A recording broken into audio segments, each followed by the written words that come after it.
আমরা মাঠে এসেছি এই গাড়ি নিয়ে ধান পরিবহন করার জন্য। আপনারা দেখতে থাকুন এই ধান আমরা এই গাড়িতে কিভাবে লোড দিয়ে এই ধানের মহাজনের বাসায় আমরা কিভাবে নিয়ে যাই, দেখতে থাকুন।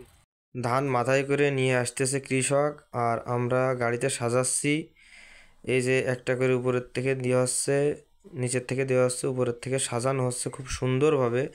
সুন্দরভাবে যদি সাজানো না হয় তাহলে গাড়ি রাস্তায় যাওয়ার সময় সমস্যা হবে, হেলে যাবে।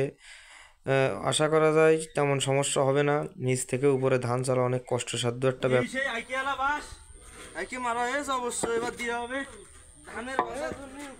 দড়ি বাঁধানো হলো, বাঁধানোর পরে দড়ি দিয়ে বাঁধা হবে। এই যে দড়ি, সামনে থেকে দড়ি চেলে দেওয়া হলো, তারপরে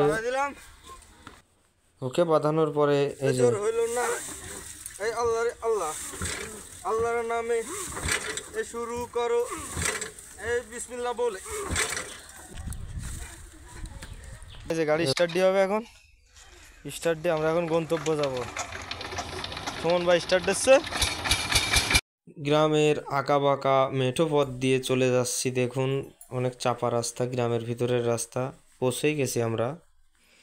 এই যে গাড়ি প্লেস করা হচ্ছে, গাড়ি প্লেস করার পরে আমরা ধান নামানোর কাজ শুরু করে দিলাম। এই যে বাঁশ ফেলাই দেওয়ার পরে যে দুইজনে মিলে ধান নামানো হচ্ছে।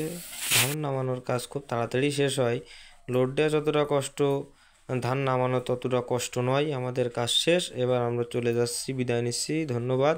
ধান পরিবহনের জন্য যোগাযোগ করুন।